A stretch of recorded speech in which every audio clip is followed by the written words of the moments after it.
શ્રી ગણેશાય નમઃ. જય શ્રી કૃષ્ણ મિત્રો, સ્વાગત છે તમારું આપણી ગુજરાતી ચેનલમાં. આજે આપણે પુરુષોત્તમ માસની કથાનો અધ્યાય 28નું શ્રવણ કરવાનું છે, જે કદ્રી બ્રાહ્મણની ગૌલોકમાં વૈકુંઠ જાત્રાની કથા છે. સૂત પુરાણી કહે છે કે હે શૌનકાદિ મુનિઓ, ભગવાન નારાયણે જે કથા નારદજીને કહી હતી તે કથા હું તમને આગળ કહું છું, આપ સાંભળો. કદ્રી બ્રાહ્મણને પોતાના પાપોના ફળ રૂપે ઘણો સમય પ્રેત યોનિમાં રહેવું પડ્યું. બીજે જન્મે કાલંજર નામના પહાડમાં ઇન્દ્રકુંડ નજીક આવેલા મૃગીકુંડમાં તે વાનર રૂપે જન્મ પામ્યો.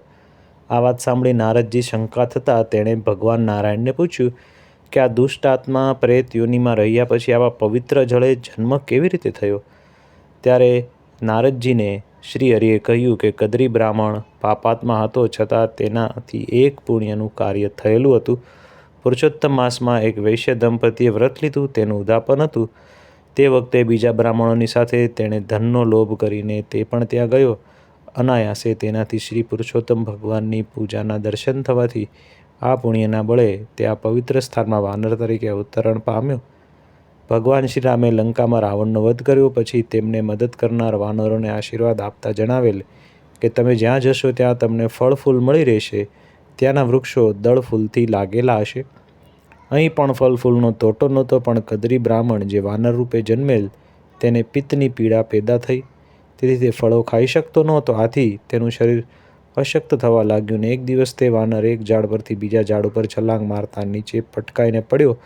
તેના હાડકાં ભાંગી ગયા, તેનાથી હાલી ચાલી શકાતું નહોતું. લાચાર હાલતમાં તે ખાધા પીધા વગર ત્યાં જ પડી રહ્યો. આ વખતે પુરુષોત્તમ માસ ચાલતો હતો. એક દિવસ તે મહા મુસીબતે ઝાડ ઉપર ચડીને ફળ ખાવાની ઈચ્છાથી ચડ્યો, પણ ફળ પાસે તે પહોંચતા અશક્તિના લીધે તેની પકડ છૂટી ગઈ અને નીચે આવેલા કુંડમાં પડ્યો અને તે મરણ પામ્યો. એક તો ના છૂટકે આખા પુરુષોત્તમ માસમાં ઉપવાસ થવાથી છેલ્લે કુંડમાં સ્નાન થવાથી તે ભગવાન વિષ્ણુના પાર્ષદો તેને વિમાન લઈને લેવા આવ્યા. આથી વાનરને આશ્ચર્ય થયું ને તેણે પાર્ષદોને પૂછ્યું કે મારું એવું કયું પુણ્ય છે કે આપનું આગમન થયું? ત્યારે પાર્ષદોએ જણાવ્યું કે અજાણપણે અને ના છૂટકે તારાથી પુરુષોત્તમ માસનું વ્રત થઈ ગયું છે અને છેલ્લે તે કુંડમાં સ્નાન કરીને આજે મરણ પામ્યો છે, જેના પુણ્ય બળે આજે અમે તને લેવા આવ્યા છીએ. આ સાંભળી વાનરનો આત્મા પ્રસન્ન થયો. પાર્ષદોએ તેને ભગવાન વિષ્ણુ સમક્ષ રજૂ કર્યો. ત્યારે ઘણા દેવતાઓએ તેમનું સન્માન કર્યું. બૃહદનારણ્ય પુરાણના પુરુષોત્તમ મહાત્મયનો કદ્રી બ્રાહ્મણનો 28મો અધ્યાય સમાપ્ત થાય છે. હવે આપણે સાંભળીએ વૈકુંઠ જાત્રાની કથા. નદી કિનારે એક રળિયામણું ગામ હતું અને એમાં એક પટેલ રહે. તેને 4 છોકરા, 4 દીકરાને પરણાવ્યા. 5 વર્ષ થયા ત્યાં પટલાણીનું અવસાન થયું. દીકરાઓ ખેતી કરે, ઘરકામ કરે ને આખો દિવસ ખાટલે બેઠા બેઠા પ્રભુ નામનું સ્મરણ કરે. કોઈ મહેમાન આવે તો તેનું સ્વાગત કરે, યથાશક્તિ દાન કરે, અભ્યાગતને ભોજન કરાવે, સાથે સાથે ઘરનું પણ ધ્યાન આપતા. પટેલ સ્વભાવ તો ભોળા, કપટી નહોતા.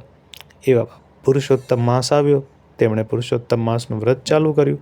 પ્રાતઃકાળે ઉઠીને સ્નાન કરે, કાંઠા ગોરમાની પૂજા કરે, કથા વાર્તા સાંભળે, બ્રાહ્મણોને દાન દક્ષિણા આપી ઘરે આવે. એકટાણું કરજી પુરુષોત્તમ ભગવાનના પૂજાપાઠ કરે. ભોળાના ભગવાને મુજબ એક દિવસ પુરુષોત્તમ ભગવાન પટેલની અભૂતપૂર્વ ભક્તિથી પ્રસન્ન થઈ તેના ઘરે ભિખારીના સ્વરૂપે આવે છે. ત્યારે ભિખારીને જોઈ પટેલ ઊભા થઈ ચોકમાં ઘઉંનો ઢગલો પડ્યો હતો, એમાંથી એક સુપડું ભરીને ઘઉં આપવા લાગ્યો. ત્યારે ભિખારી કહે આપવો હોય તો આખો ઢગલો આપી દે. પટેલ પણ પાછા પડે એવા નહોતા. કીધું કે જા ભાઈ, આખો ઢગલો તારો, હું તું કે ત્યાં ગાડું ભરીને પહોંચાડી દઉં. ભગવાને પ્રસન્ન થઈને ઘઉંના ઢગલા પર હાથ ફેરવ્યું અને બધા ઘઉં સાચા મોતી બની ગયા. પટેલ તો તરત સમજી ગયા કે મારે ઘરે તો ભગવાન પધાર્યા છે. તે ભગવાનના ચરણોમાં પડી ગયા.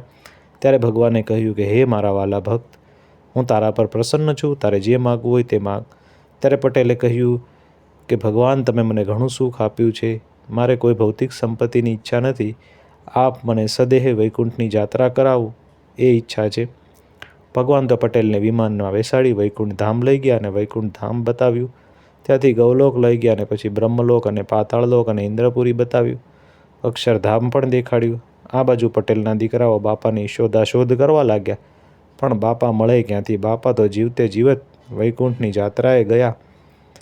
થોડા દિવસ પછી બાપાની શોધ કાંઈ પત્તો લાગ્યો નહીં. તેણે બ્રાહ્મણને બોલાવીને કહ્યું કે બાપા ક્યાંક જતા રહ્યા છે, કાંઈ પત્તો નથી, અત્યારે શું કરવું? બ્રાહ્મણ કહે, જીવતા હશે તો 11 દિવસમાં પાછા આવી જશે અને મરી ગયા પછી સમજી તેનું કારજ પતાવી દેવું. છેવટે 12મા દિવસે છોકરાઓએ દાઢી મૂછ મુંડાવીને સરાવવા બેઠા. ગામે ગામથી 12મામાં માણસો આવ્યા, પિંડદાન અપાઈ ગયા અને ત્યાં જ સર કરતું વિમાન આવ્યું. એમાંથી પટેલ નીચે ઉતરીને ઘરે આવ્યા. જોઈને બધા ભૂત ભૂત કરી ભાગવા લાગ્યા. પટેલ બોલ્યા, ભાઈઓ, હું ભૂત નથી ને પલિતેય નથી. હું તો જીવતો માણસ છું. હું તો વૈકુંઠની જાત્રા કરવા ગયો. પટેલે બધાને સમજાવ્યા, પણ લોકોના ગળે વાત ન ઉતરી. સૌએ વિચાર્યું કે સદેહે તો કોઈ વૈકુંઠ ગયું નથી. પટેલ ભોળા હતા, પણ ધાર્મિક વિચારના હતા, તેથી તેમની વાત સાચી હોય તેમ માની કેટલાક બ્રાહ્મણો બોલ્યા, પટેલ, તમે અમને બધાને સ્વર્ગ દેખાડો તો તમારી વાત સાચી, નહીંતર તમે મરી ગયા છો એવું અમે માની લઈશું. પટેલે ભગવાન પુરુષોત્તમને પ્રાર્થના કરી, હે ભગવાન, મારી રાજ તારા હાથમાં છે. બધા મારું પારખું કરે છે, માટે હે દીનાનાથ, ગરુડે ચડીને મારી સહાય કરો. ભગવાને પટેલનો પોકાર સાંભળ્યો અને ગરુડ આવી ચડ્યું. પટેલે પ્રભુને પ્રાર્થના કરતાં કહ્યું કે હે પ્રભુ, બધાને જીવતે જીવ સ્વર્ગની યાત્રા કરાવો, નહીંતર મને અહીંયા જીવવા નહીં દે કોઈ. ભગવાને કહ્યું, ભક્ત વૈકુંઠના દર્શન માત્ર પુણ્યશાળીને જ થાય. ભક્તની જીદ આગળ ભગવાને નમતું જોખીને કહ્યું કે ભક્ત, તમે ગરુડના પગ પકડો. બીજો તમારો પગ પકડે, ત્રીજો બીજાના પગ પકડે, એમ જેને વૈકુંઠ આવવું હોય તે આવે. ભગવાને ગરુડને ઉડવાની આજ્ઞા કરી કે પટેલે ગરુડના પગ પકડી લીધા. બ્રાહ્મણે પટેલના પગ પકડ્યા. આમ પટેલ અને 7 બ્રાહ્મણો આકાશમાં ઉડ્યા. જીવતે જીવ વૈકુંઠ જોવા મળશે એ આશાએ બધાને આનંદ થઈ ગયો. એમ લાડવા પટેલને અને બ્રાહ્મણને બહુ ભાવે. ત્યારે બ્રાહ્મણે પટેલને પૂછ્યું કે હે પટેલ, વૈકુંઠમાં લાડવા મળશે ને? પટેલે હા પાડી. બ્રાહ્મણ પૂછવા લાગ્યો, પેટ ભરીને ખાવા મળે એટલા લાડુ તો હશે ને? પટેલે કહ્યું, તારાથી ખવાય એટલા ખાજે, લાડુ ત્યાં ખૂબ છે. પટેલ બોલ્યા, આટલા બધા આમ કહીને જ્યાં હાથ પોળા કર્યા ત્યાં હાથ છૂટી ગયા અને બધા આકાશમાંથી નીચે પડ્યા અને બધાનો જીવ નીકળી ગયો. ફક્ત ને ફક્ત એક પટેલ જીવતા રહ્યા. 7 બ્રાહ્મણને મરેલા જોઈ પટેલ તો આક્રંદ કરવા લાગ્યા કે હે ભગવાન, આપે તો મને બ્રહ્મહત્યાના પાપમાં નાખ્યો. હવે મને આમાંથી ઉગારો, નહીંતર હું પણ પ્રાણ ત્યાગ કરીશ. ખરેખર પટેલ ચિત્તા ખડકીને પ્રાણ ત્યજવા તૈયાર હતા. ત્યારે જ ભગવાને આવી અમૃત જળ છાંટી બ્રાહ્મણોને સજીવન કર્યા.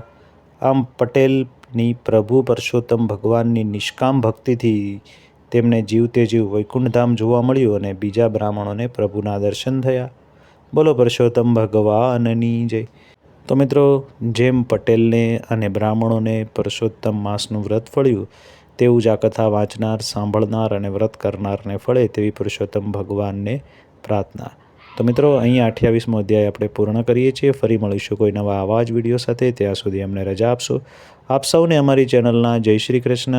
ઓમ નમો ભગવતે વાસુદેવાય.